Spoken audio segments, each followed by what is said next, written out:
สบายดีกลับมาพบกันอีกแล้วเนาะอาจารย์กระหังให้จากการอัปโหลดคลิปมา3-4 มื้อเนาะพอติดภารกิจเรียกประจำนะวันนี้อาจารย์จะมาสอนต่อเกี่ยวกับ ต่อจากคลิปที่แล้วนะคลิปที่แล้วอาจารย์แนะนำเกี่ยวกับเรื่องของการใช้คีย์บอร์ดไปแล้วนะปุ่มใดใช้ไว้ให้ยังเฮ็ดยังเนาะวันนี้มันจะมาต่อเรื่องของการพิมพ์เอกสารนะโดยเราจะเลิกพิมพ์แล้วได้นะก่อนอื่นเราก็เปิดโปรแกรมขึ้นมาก่อนนะเปิดโปรแกรม Microsoft Word นี้ขึ้นมา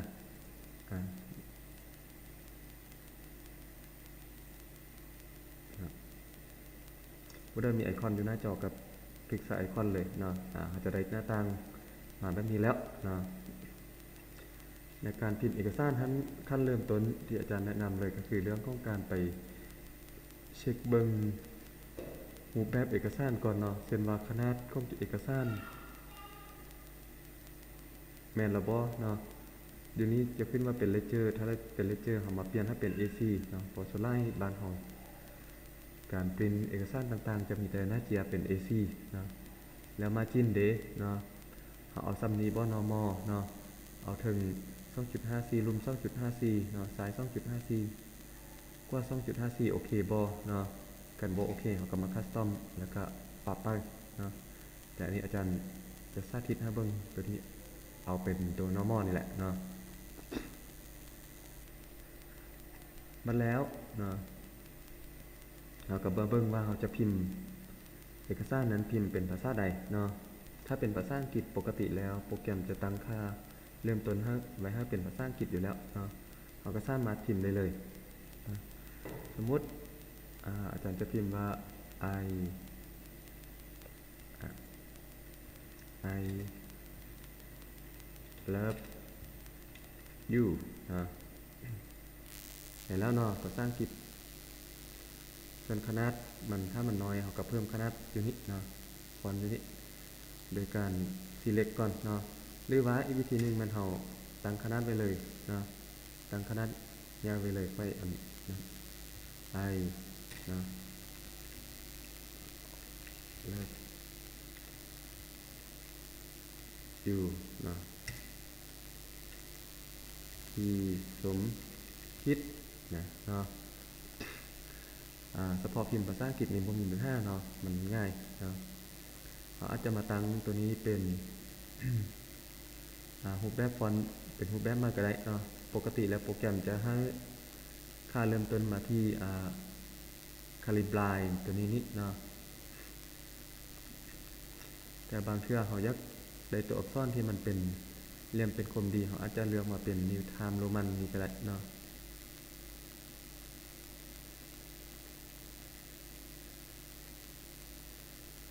Time Roman Time New Roman เห็นบ่ตัวนี้มันก็จะเป็นเลี่ยมเป็นคมดีเนาะ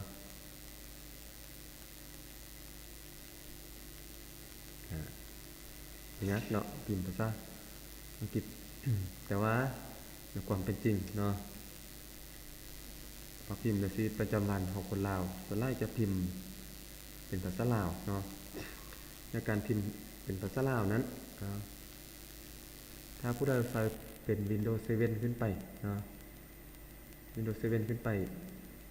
นี้ กล้องอาจารย์ใช้เป็น 7 Professional นะถ้าใช้เป็น Windows 7 ขึ้นไปก็บ่จำเป็นต้องลงลาวสคริปต์หรือตัวรอตัวนี้เนาะ เดี๋ยวนี้เขาใช้วิธีแอดเพิ่มภาษาลาวเข้ามานี่ได้เลยเนาะแต่ Windows XP จะยังบ่ได้เนาะผู้ใดใช้เป็น Windows XP ก็ให้ไปลาวสคริปต์ว่า Windows หันมาลงติดตั้งใส่นะตัวอย่างตัวนี้ อาจารย์ใช้เป็น Windows 7 เนาะแต่ว่าอาจารย์ยังบ่ทันได้แอดภาษาลาวซะเทื่อเนาะมื้อนี้อาจารย์จะสอนวิธีแอดภาษาลาวเข้าไปพร้อมเลยนะแม่นถ้าเราเอาเมาส์มาวางไว้บนตัวนี้เนาะฟอนต์มันนี้เนาะแล้วเราคลิกขวาเนาะคลิกขวาอยู่เมาส์เนาะก็จะได้ระบบนึงขึ้นมาแล้วเรามาเข้า setting นี้นะ อยู่ใน dialog box ตัวนี้มันจะบอกว่าภาษาที่เราพิมพ์ใดมีภาษาอังกฤษกับภาษา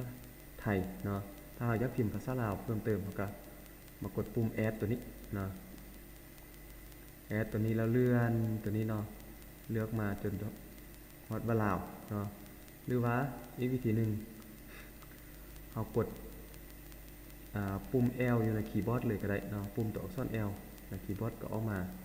ลาวคือกันเนาะอันนี้เป็นวิธีการเทคนิคง่ายๆในการซอกเนาะโดยที่เราบ่ต้องเลื่อนสครอลเลื่อนบาร์ตัวนี้ลาวสิเนาะแล้วก็มาติ๊กบนบวกทางหน้านี้เนาะมันก็จะมาเจอแบบนี้เนาะเราก็ใส่ว่าคีย์บอร์ดแล้วก็กดใส่ลาวนี้เนาะจากนั้นก็มาโอเคเนาะแล้วก็ apply เนาะเราก็จะได้ภาษาลาวมาเพิ่มเติมแต่ว่าอาจารย์จะเพิ่มอีกเทคนิคนึงเนาะก็คือการตั้งค่าปุ่มตัวนอนเนาะที่อยู่กองปุ่ม ESC หรือ Escape นี่เนาะให้เป็นปุ่มสำหรับเปลี่ยนภาษาโดยเฉพาะเนาะโดยที่เราบ่ต้องเลื่อนเมาส์มากดนี้แล้วก็มาเปลี่ยนลาวไทยเรากดเก็บปุ่มตัวนอนมันจะสลับภาษาเฮาเนาะให้เข้ามาที่ Advanced เนาะปกติแล้วมันจะ select ตัวนี้อยู่เนาะbetween input language ทึกแล้วเนาะเราก็มา change key เนาะแล้วตัวนี้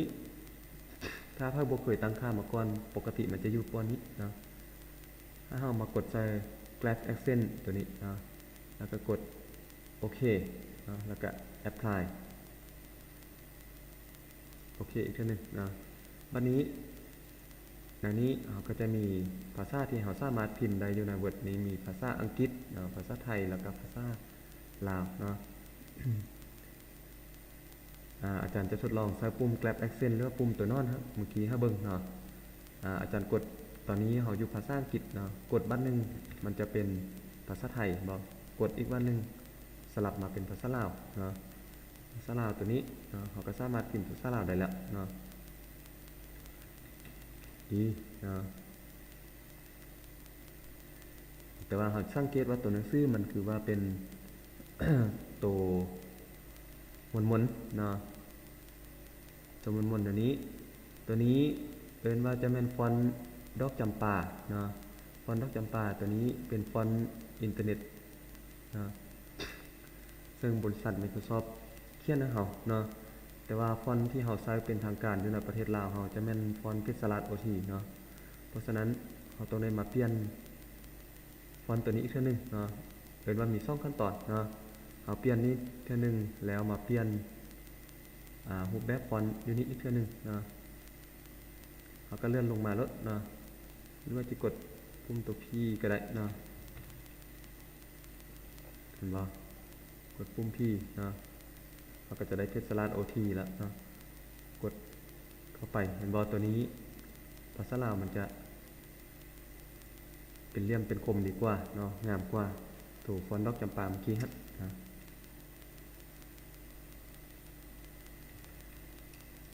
อาจารย์สิลองพิมพ์ไปจาก2-3ประโยคเนาะ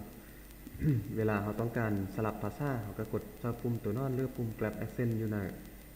อยู่กองปุ่มอัน ESC หรือว่า Escape ฮะเนาะ